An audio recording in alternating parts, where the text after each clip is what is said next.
আসসালামু আলাইকুম রহমতুল্লাহ। সকল মুসলিম ভাই ও বোনদের উদ্দেশ্যে আমার এই কথা। দেখেন, এখন অনেক জায়গায় মাজার ভাঙতেছে, মানুষ অনেক অভিশাপ করতেছে, অনেক কথা আলোচনা করতেছে, সমালোচনা করতেছে। তো আমি বলবো, দেখেন, আমাদের কোরআনের ভিতর যেরকম এইভাবে বর্ণনা দেওয়া রয়েছে প্রত্যেকটা আয়াত। তো যাদের হাতে স্মার্টফোন আছে তাদেরকে আমি বলতেছি, আপনার কোরআনে দেখেন, এইখানে এইখানে যে উপরে একটা আয়াত, আলহামদুলিল্লাহি রবিল আলামিন। তো যাই হোক, এইখানে তার বর্ণনা রয়েছে। তো আপনারা যারা কোরআন সহি শুদ্ধ করে পড়তে পারেন, সহি শুদ্ধ করে না পড়তে পারলেও আপনাদের যাদের হাতে স্মার্টফোন আছে, স্মার্টফোনে কোরআনের সফটওয়্যারগুলো, তাফসিরের সফটওয়্যারগুলো সেট করবেন। সেট করার পরে আপনি প্রত্যেকটা আয়াতের মানে আপনি আগে বুঝবেন।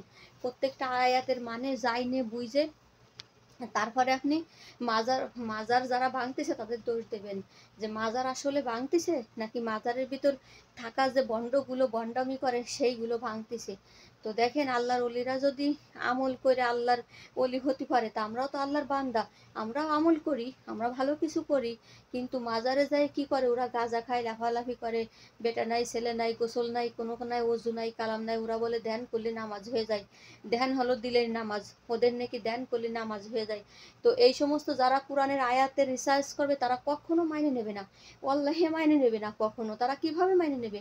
ধ্যান করলে যদি 5 ওয়াক্ত যেখানে আল্লাহ পাক নামাজ ফরজ করে দিছে, সে ফরজ নামাজ যদি ধ্যান করলে যদি নামাজ হয়ে যেত, তাহলে পরে তো আর কি বলবো, তাহলে তার কারণ নামাজই পড়া লাগতো না।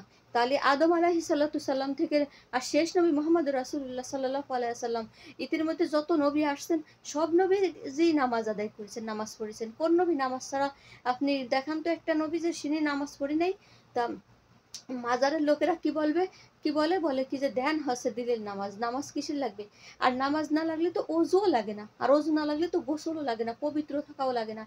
নামাজের কতগুলো আপনার কাজ ভালো রাখে জানেন? আপনারে পবিত্র রাখে, নামাজ আপনারে পবিত্র রাখে। তো আসেন আমরা ভালো কাজ করি, কোরআন শুদ্ধভাবে আমরা রিসার্চ করে পড়ার চেষ্টা করি, আর কোরআনের মানে বোঝার আমরা চেষ্টা করি। সবাই ভালো থাকবেন, আল্লাহ হাফিজ।